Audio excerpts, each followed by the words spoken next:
Sir ಈಗ ನೀವು ಹೇಳ್ತಾ ಇದ್ರಿ ಆಗಿನ ಕಾಲದಲ್ಲಿ ಈ ಥರದ ಆ್ಯಕ್ಟಿವಿಟೀಸ್ಗಳಾಗ್ತಾ ಇತ್ತು, ನಾವು ಚಾರ್ಜ್ ಮಾಡ್ತಾ ಇದ್ವಿ, ಅಪರಾಧಿಗಳಿಗೆ ಯಾರು ತಪ್ಪು ಮಾಡಿದ್ರು ಅವ್ರಿಗೆ ನಾವು ನಿರ್ದಾಕ್ಷಿಣ್ಯವಾಗಿ ಚಾರ್ಜ್ ಮಾಡ್ತಾ ಇದ್ವಿ, ನಮ್ಮ ಕಮಿಷನರೇ ಹೇಳ್ತಾ ಇದ್ರು ಅಂತ ಹೇಳಿದ್ರಿ. ಹ್ಯೂಮನ್ ರೈಟ್ಸ್ ಆಗ ಅಂದರೆ ಈಗಿದ್ದಷ್ಟು ಸ್ಟ್ರಾಂಗ್ ಆಗಿ ಇರಲಿಲ್ವಾ ಅಂತ? ಆಗ ಹ್ಯೂಮನ್ ರೈಟ್ಸ್ ಅಷ್ಟೊಂದು ಪ್ರಸಿದ್ಧಿ ಆಗಿರಲಿಲ್ಲ ಸರ್. ಈಗ ಹೊಡೆದ್ರೆ ಸಾಕು, ಈಗ ಹ್ಯೂಮನ್ ರೈಟ್ಸು. ಈಗ 4ನೇ ತಾರೀಕು ನನಗೆ ಬರಕ್ಕೆ ಹೇಳಿದ್ದಾರೆ ಒಬ್ಬ ಹ್ಯೂಮನ್ ರೈಟ್ಸ್ ಅವರು ಅಭಿಗೇನಲ್ಲಿ, ಬಂದು ಸ್ವಲ್ಪ ಹೇಳಪ್ಪ ಏನಾಗಿದೆ ಅಂತ ಹೇಳಿದೆ. ಈಗ ಮುಟ್ಟಿದ್ರೆ ಹ್ಯೂಮನ್ ರೈಟ್ಸ್ ಹೋಗ್ತಾರೆ ಅಲ್ಲಿ, ಕೋರ್ಟ್ ಅದನ್ನ ಕೇಳ್ತಾರೆ. ಹಾಗೇನೆಲ್ಲ ಕೋರ್ಟ್ ಗಿರ್ಟ್ ಏನಿಲ್ಲ, ರಕ್ತ ಆಯ್ತು, ಸಾರ್ ಕಾರ್ತಾ ಇತ್ತು ಅಂತ ಇದ್ರಲ್ಲಿ ನಾವು ಕಸ್ಟಡಿ ಕೊಟ್ರೆ ಯಾರು ಹೊಡೆದಿದ್ದು? ಶ್ರೀರಾಮ್ಪುರದಲ್ಲ ಸಬ್ ಇನ್ಸ್ಪೆಕ್ಟ್ರಾ ಅಂತ ಮ್ಯಾಜಿಸ್ಟ್ರೇಟೇ ಕೇಳೋನು. ಆಯ್ತು ಈ ಸಲ ವಾರ ನೋಡೋಣ ಅಂತ ಹೇಳಿದ್ರೆ ಕಳ್ಸಿಬಿಡ್ತಾ ಇದ್ರು, ಬೇಲ್ ಕೊಟ್ಟಿದ್ದೆ. ಈಗೆಲ್ಲ ಇತ್ತು ಸರ್. ಆಗ ಸರ್ ನೀವು ಒಂದು ದಿವಸ ಏನು ಮಾಡಿದ್ರು, ನಾನು ಸ್ಟೇಜಲ್ಲಿ ನೈಟ್ ರೌಂಡ್ಸ್ ಬಂದಿದ್ದೆ.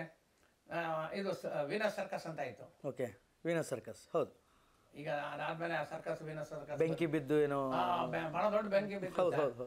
ಆಗ ವೀನಸ್ ಸರ್ಕಸ್ ಏನಾಗೋಯ್ತು, ಸುಟ್ಟೋಯ್ತು. ಬೆಳಗಿನ ಜಾವ ಇಲ್ಲ ಈವ್ನಿಂಗು ಆ ಟ್ರಪೀಸ್ ಆದ್ಮೇಲೆ ಅದು ಇದು ಮಾಡ್ತಾ ಇದ್ದಾನೆ.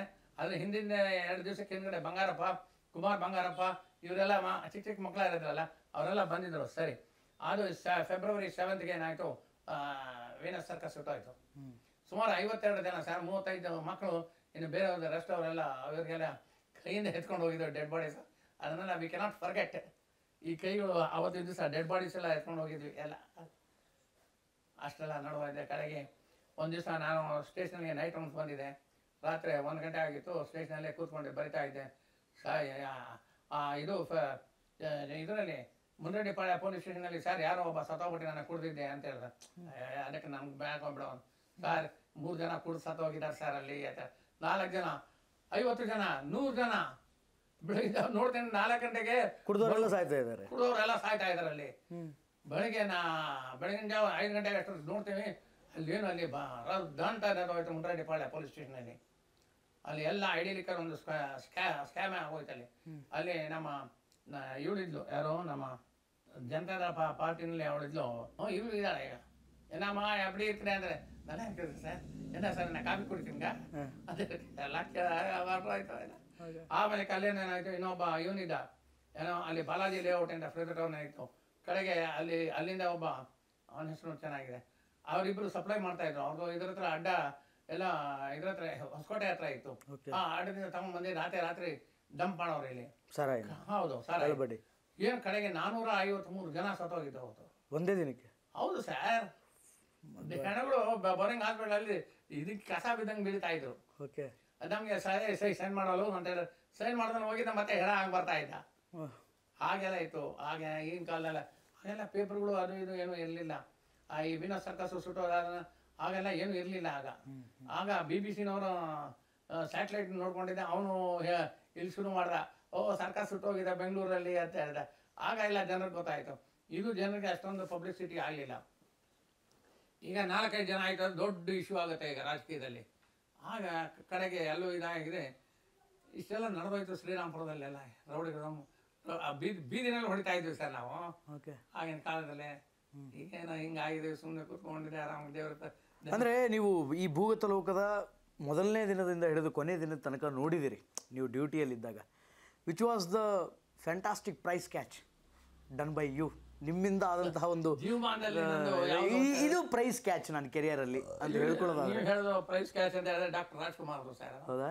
ಅದು ಯಾಕಂದ್ರೆ ಅದು ಜೀವಮಾನದಲ್ಲಿ ನಮ್ಮ ಎಷ್ಟೋ ಕೇಸ್ಗಳು ಮಾಡ್ತೀವಿ. ಅದನ್ನು ಮಾಡಿರೋದು ನಮ್ಮ ಜೀವಮಾನದಲ್ಲಿ ನಮಗೂ ಸ್ವಲ್ಪ ಸಂತೋಷ ಆಗುತ್ತೆ. ಆ್ಯಕ್ಚುಲಿ ಏನಾಯ್ತು ಸರ್ ಆ ಘಟನೆ? ಅದೇ ಅಂದರೆ ನೀವು ಆ ಕೇಸಲ್ಲಿ, ಯಾಕಂತಂದರೆ ರೀಸೆಂಟಾಗಿ ನಮ್ಮ ಮಾಜಿ ಮುಖ್ಯಮಂತ್ರಿ CM SM ಕೃಷ್ಣ ಅವರು ಕೂಡ ನಿಧನವನ್ನು ಹೊಂದಿದ್ರು.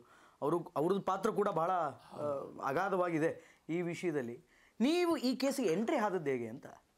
ಎಂಟ್ರಿ ಆಗಿದ್ದು ಹೇಗೆ ನಮಗೆ ಇದೆಲ್ಲ ಹಾಕೊಂಡಿದ್ದೆ. Then finally I was posted at city market ಆಗಿದೆ. Next I am the responsible for catching of Telgi case. Okay. Stamp ಇಡೀ ಕರ್ನಾಟಕಕ್ಕೆ I am the first man. ಹೌದಾ? 5 ಮೆಂಬರ್ಸ್ ನಡೆದ್ರೆ more than 35 lakhs property cash ಗೀಶ್ ಎಲ್ಲ ರಿಕವರ್ ಮಾಡಿದೆ. ಕಡೆಗೆ I became the accused in that case. ಅಯ್ಯೋ, ಗೌರ್ಮೆಂಟು ಮತ್ತೆ ಅದಕ್ಕೆ ಎಗನೆಸ್ಟ್ ಇರೋರಲ್ಲ, ಇಲ್ಲ ಸಂಗ್ರಾಮ್ ಸಿಂಗ್ ಗೊತ್ತಿತ್ತು ಮಾಡಲಿಲ್ಲ ಹಾಗೆ ಹೀಗೆ ಅಂತ ಹೇಳಿದೆ. ನಾವು ಇಷ್ಟೆಲ್ಲ ಮಾಡಿದೀವಲ್ಲಪ್ಪ, ಇನ್ನೇನು ಮಾಡಬೇಕು ಅಂತ ಹೇಳಿದ್ರೆ, ಇಲ್ಲ CBI ಕೊಟ್ಟರು ಕೇಸು. ಓಕೆ. ಆಗ CBI ಕೊಡೋದಕ್ಕೆ ಅಂದರೆ ಅಣ್ಣ ಹಜಾರೆ. ಹ್ಞೂ ಅವನು ಬಹಳ ಪೊಲಿಟಿಕಲ್ ಇದ್ದಿತ್ತು. ಅವನೇನು ಮಾಡ್ದ, ಈಗ ಈ ಮೇಲೆ appeal to the Supreme Court, ಇಷ್ಟು ಕೇಸ್ಗಳಾಗಿದೆ, ಯಾರು ಇದು ಮಾಡಿಲ್ಲ ಅಂತ. ಅದರ ಫಸ್ಟ್ ಕೇಸ್ ಯಾವುದು? City markets. Okay. City market case ಇತ್ತು. ಸಿಟಿ ಮಾರ್ಕೆಟ್ ಕೇಸ್ ಎಲ್ಲ ಕೇಸ್ಗಳು CBI ಕೊಟ್ಟರು. CBI ಅವ್ರಿಗೆ ಆಗ ಅವರು CBI ಅವ್ರಿಗೆ ಗೊತ್ತಿರಲಿಲ್ಲ ಏನೇನಾಗಿದೆ ಅಂತ. ಸುಮ್ಮನೆ ನಾವು ಕೇಸ್ಗಳು ಮಾಡಿದ್ರೆ ಅದನ್ನು ವೆರಿಫೈ ಮಾಡ್ಕೊಂಡಿದ್ದೆ, ಚಾರ್ಜ್ ಶೀಟ್ ಮಾಡಿ ನನಗೆ ಅರೆಸ್ಟ್ ಮಾಡಿದ್ದೆ, ಅದು ಕಳಿಸಿದ್ರು. ಆದರೆ ಹಿಂದಿನ ಇದರಲ್ಲಿ ಏನಾಯಿತು ಅಂತ ಹೇಳಿದ್ರೆ, ಡಾಕ್ಟರ್ ರಾಜ್ಕುಮಾರ್ದು ಭಾಳ ಇದಾಗಿತ್ತು. ಆಗ ಯಾವಾಗ ನಾನು ಹಿಡಿದೋ ಇಲ್ಲೋ ಆಗ ಎಲ್ಲರಿಗೂ ಹೆಸರುಗಳು ಬಂದ್ಬಿಡ್ತು ಅಲ್ಲಿ.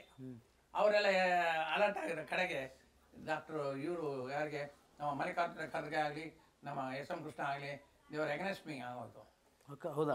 ಈ ಶೌಟೆಡ್ ಇಂದ ಕೋರ್ಟ್ ಹಾಲ್ ಅದು ಇದು ಅಂತ ಹೇಳಿದ್ರೆ ನಮ್ಮ ಹೆಸರುಗಳೆಲ್ಲ ಡ್ರಾಗ್ ಮಾಡಿದ್ದಾನೆ ಅಂತ ಹೇಳಿದೆ. ಕಡೆಗೆ ಒಂದು ದಿವಸ ಏನಾಗೋಯ್ತು, ನಾನು I was promoted as a DSP state intelligence ಹಾಕೋದು. ಸ್ಟೇಟ್ ಇಂಟೆಲಿಜೆನ್ಸ್ ಅಲ್ಲಿದ್ದೆ ನಾನು. ಆಗ I was in the naxalite squad ಅಲ್ಲಿದ್ದೆ ಆಗ. ಸರ್ ಅದು ಜೀವನ ಆಗೋಯ್ತು, ಏನೋ ಸಂಸಾರ ಮಾಡೋದು ಇದಿರಲೇ ದೇವ್ರ. ಮತ್ತೆ ನಕ್ಸಲೈಟ್ ಸ್ಕ್ವಾಡಿಗೆ ಹಾಕಿದ್ರೆ? ಹೌದು. ಓಕೆ. ನಕ್ಸಲೈಟ್ ಸ್ಕ್ವಾಡಲ್ಲಿ ನೀವು ಇದು ಮಾಡಿಲ್ಲ. ಒಂದು ದಿವಸ ಏನಾಗುತ್ತೆ, ನಾನು ಮತ್ತೆ ಅಶೋಕ್ ಕುಮಾರ್ ಅವ್ರನ್ನ ನಮ್ಮ ಕಾರ್ ಕೊಟ್ಟರು. ನೀವು ಸ್ವಲ್ಪ ಬಾರ್ಡ್ರಲ್ಲಿ ಹೋಗಿದ್ದೆ, ಅಪ್ ಟು ಗುಲ್ಬರ್ಗಾವರೆಗೂ ಹೋಗಿ ನಕ್ಸಲೈಟ್ ಆಕ್ಟಿವಿಟೀಸ್ ಏನಿದೆ ಸ್ವಲ್ಪ ತಿಳ್ಕೊಂಬನ್ನಿ ಅಂತ ಹೇಳಿದೆ. ನಾವು we vented up to Bagepalli ಆದಮೇಲೆ ಪೆನುಗುಂಟ ಆದಮೇಲೆ ರೋಡಮ್ಮ ಅಂತ ಹೇಳಿದೆ, ಒಂದು ಪೊಲೀಸ್ ಸ್ಟೇಷನ್ ಬರುತ್ತೆ. That is in this thing ಅಲ್ಲಿ ಆಂಧ್ರ ಪ್ರದೇಶ್. ಹೌದು. ಆ ರೋಡಮ್ಮ ಪೊಲೀಸ್ ಸ್ಟೇಷನ್ಗೂ ಹೋದ್ವಿ. ಹೋಗಿದೆ, ನಾವೆಲ್ಲ ಕೇಳ್ಕೊಂಡಿದ್ದೆ. ಅಲ್ಲಿಂದ ಬಂದಿದ್ದು 2 days ಆ ರೋಡಮ್ಮ ಪೊಲೀಸ್ ಸ್ಟೇಷನ್ ಎಕ್ಸ್ಪ್ಲೋಷನ್ ಆಗುತ್ತೆ. ಹೌದಾ? ನಕ್ಸಲೈಟ್ಸ್ ಬ್ಲಾಸ್ಟ್ ಮಾಡಿದ್ರೆ? ನಕ್ಸಲೈಟ್ಸ್ ಬಂದು ಬ್ಲಾಸ್ಟ್ ಮಾಡಾಕ್ಬಿಟ್ರೆ ಎಲ್ಲ ಸುಟ್ಟಾಕ್ಬಿಟ್ರೆ ಅಲ್ಲಿ. ಓಕೆ. ರೋಡಮ್ಮ ಪೊಲೀಸ್ ಸ್ಟೇಷನ್. ಸದ್ಯ ನಾವಿದ ಬರಲಿಲ್ವಲ್ಲ ಅಂತ ಹೇಳಿದ್ರೆ ನಮಗೆ ಭಾಳ ಇದಾಗೋಯ್ತು. ಸರಿ, by the time we were in Bellary, ನಾನು ಅಶೋಕ್ ಕುಮಾರ್ ಎಲ್ಲ ನಾವಿಬ್ಬರೇ ಕಾರಲ್ಲಿ ಹೋಗಿದ್ದು. We went up to Gulbarga ಬಾರ್ಡ್ರಲ್ಲೇ ಹೋಗಿ ಎಲ್ಲ we collected the information and came back and gave it to the this thing ಅವರ ನಮ್ಮ ಡಿಪಾರ್ಟ್ಮೆಂಟ್ ಇಂಟೆಲಿಜೆನ್ಸ್ಗೆ. ಇಷ್ಟೆಲ್ಲ ಆಗೋಯ್ತು ಸರ್. ಈಗ ಆಮೇಲೆ ಏನಾಗೋದು, ಒಂದು ದಿವಸ ನಮ್ಮ DIG ಜಯಪ್ರಕಾಶ್ ಸಾಹೇಬರಿದ್ರು. ಅಷ್ಟೊತ್ತಿಗೆ ನಮ್ದೆಲ್ಲ ಭಾಳ ಪ್ರಸಿದ್ಧಿ ಆಗಿತ್ತು. ಆಗ ಅವ್ರಿಗೆ ದಿ ಇಂಟೆಲಿಜೆನ್ಸ್ ಲೈಕ್ ಮೀ, ಆಗ ಭಾಳ ಚೆನ್ನಾಗಿ ಕೆಲಸ ಮಾಡ್ತೀವಿ ಅಂತ ಕರೆಸಿದ್ರು. ಒಂದು ಇಂಪಾರ್ಟೆಂಟ್ ಅಸೈನ್ಮೆಂಟ್ ಹೋಗಬೇಕು, you get ready, you come to this thing where ಅಂತ ಹೇಳಿದ್ರು. ಸರ್ ಇಲ್ಲ ಸರ್, ಇಲ್ಲೇ ಯಾವುದು ಪೆಟ್ರೋಲ್ ಬಂಕ್ ಇದೆಯಲ್ಲ ಸರ್, ಈಗಲೂ ಇದೆ petrol bunk, Saint marks hospital. ಹೌದು, ಈಗಲೂ ಇದೆ ಹಾಸ್ಪಿಟಲ್. ಅಲ್ಲಿ ನೋಡಿದ್ರೆ ನಮಗೆಲ್ಲ ಜ್ಞಾಪಕ, ಇನ್ನೇನು ಜ್ಞಾಪಕ ಇಲ್ಲ. ಅಲ್ಲಿ ಬರ್ತೀನಿ ಸರ್ ಅಂತ, ಕಮ್ಮ ಸ್ವಲ್ಪ ಇದರಲ್ಲಿ ರೆಡಿಯಾಗಿ ಎಲ್ಲ ಬನ್ನಿ ಅಂತ ಹೇಳಿದ್ರೆ, ಸರಿ ಒಂದು 2 ಡ್ರೆಸ್ ಇಟ್ಕೊಂಡಿದ್ದೆ, ಸೀದಾ ಮನೆಯಲ್ಲಿ ಹೇಳಿದೆ ಬರ್ತೀನಿ, ಸ್ವಲ್ಪ ಹುಷಾರು ಮನೆ ಕಡೆ ಎಲ್ಲ ರಾಜ್ಕುಮಾರ್ ಕೇಸಲ್ಲಿ ಹೋಗ್ತಾ ಇದ್ದೀರಿ ಅಂತ ಹೇಳಿ. ಅಂದ್ರೆ ನಿಮಗೆ ಗೊತ್ತಾಗಿತ್ತಾ ಇದೇ ಕೇಸಿಗೆ ಹೋಗ್ತಾ ಇದ್ದೀನಿ? ಹೌದು, she is my wife. Okay. ಇನ್ನು ವೈಫ್ ಹೇಳಿದ್ರೆ ನೀನು ಯಾರು ಹೇಳ್ಬೇಕಾಗತ್ತೆ ಸರ್? ಯಾಕಂದ್ರೆ ಮನೆಯಲ್ಲಿ ಹುಷಾರಾಗಿರ್ಬೇಕಲ್ಲ, ಹೌದಾ? ರಾತ್ರಿ ಹೊತ್ತು ಅದು ಇದು ಹಾಕೊಳ್ಳುವಾಗ ಎಲ್ಲ ಬಾಗಿಲು ಚಿಲ್ಕಲು ಎಲ್ಲ ಹಾಕೊಂಡು ಹುಷಾರಾಗಿರಿ ಅಂತ ಹೇಳಿದ್ರೆ ಅವರು ಅಲರ್ಟ್ ಆಗಿರ್ತಾ ಇರ್ತಾರೆ. ಕಡೆಗೆ ಏನಾಗೋಯ್ತು ಅಂತ ಹೇಳಿದ್ರೆ, ಸರಿ ಅಂತ ಫಸ್ಟ್ ಟೈಮ್ ಮತ್ತೆ ವಾಪಸ್ ಅಲ್ಲಿಗೆ ಬಂದೆ ಕಾರಲ್ಲಿ. ಬಂದೆ, ಸಾಹೇಬ್ರನ್ನು ಬಂದರು, DIG ಸಾಹೇಬ್ರು ಬಂದರು. DIG ಸಾಹೇಬ್ರು ಬಂದೆ, ಇನ್ನೊಬ್ಬ ಕೂತಿದ್ದ. ಇವನು ಯಾರು ಗೊತ್ತಿಲ್ಲ, ಅವನು ಯಾರು ಗೊತ್ತಿಲ್ಲ ಸರ್, ಗನ್ ಮುನೀರು ಅಂತ ಹೇಳಿದೆ. ಓಕೆ. ಯಾರ ಗನ್ ಮುನೀರು? ಗನ್ ಮುನೀರ್ ಅವನು Tilak Nagar police station limits ಅಲ್ಲಿ ಇರ್ತಾನೆ. ಓಕೆ. ಅವನು ಗನ್ ಮುನೀರ್ ಅಂತ use to supply guns to the rowdies. ಹೌದಾ? ಹೌದು. ಅವನು DIG ಅವ್ರ ಮುಂದೆ ಕೂತಿದ್ನ? DIG ಕೂತಿತ್ತು. ಏನು ಕಾರಣ ಅವ್ನು ಕರೆಸಿದ್ದು? ಅವ್ನು ಕರೆಸಿದ್ದಕ್ಕೆ ಏನು ಕಾರಣ? ಕರೆಸಿದೆ, ಅವನೇನು ಮಾಡ್ದ, ಒಂದು ಬಿಟ್ಟ ಅವನು ಬುಲೆಟಿನ್. ನನಗೆ ಚೆನ್ನಾಗಿ ಗೊತ್ತು ಸರ್, ಒಂದು ಈ ರೋಡ್ ಫಾರೆಸ್ಟಲ್ಲಿ ಇರ್ತಾನೆ ಸರ್ ಅವನು, ವೀರಪ್ಪನು, ಹಾಗೆ ಹೀಗೆ ನನಗೆ ಭಾಳ ಚೆನ್ನಾಗಿ ಗೊತ್ತು ಸರ್ ಅಂತ ಹೇಳಿದ್ರೆ, ಅವನು ಡೋಸ್ ಬಿಟ್ಟಿದ್ದ ಯಾರಿಗೆ, ನಮ್ಮ DIG ಅವರಿಗೆ. DIG ಪರವಾಗಿಲ್ಲ ಬಾರೋ ಅಂತ ಹೇಳಿದೆ, ಅವನಿಗೂ ಕೂಡಿಸ್ಕೊಂಡು ಬಂದಿತ್ತು. ಓಕೆ. ನಮಗೆ ಈ ರೌಡಿ ಗ್ಯಾಂಗಲ್ಲಿ ಅವನದು ಹೆಸರಿದೆ, ಯಾವುದೋ ಗನ್ ಮುನೀರ್ದು, ಸ್ಟಿಲ್ ಇಟ್ ಗೋಸ್. ಓಕೆ. ಕಡೆಗೆ ನಾವು ಹೋದ್ವಿ, we went to this thing by. ಅವನು ಇಲ್ಲಿಂದ ನಾವು ಡೈರೆಕ್ಟ್ ಕಾರಲ್ಲಿ we went to SM Krishna's house. ಪಾಪ SM Krishna is no more, ಪಾಪ is a very good this thing administrator. Okay. ಹೌದು ಸರ್, ನಾವು ಯಾಕಂದರೆ ಅವರು ಹೋದಾಗ ಅವರು ಸತ್ತೋಗಿರೋ ಅವತ್ತು ರಾತ್ರಿನೇ ನನಗೆ ಫೋನ್ಗಳು ಬಂತು, ಸೀನಿಯರ್ ಅಡ್ವೊಕೇಟ್ಸ್ ಅವರೆಲ್ಲ.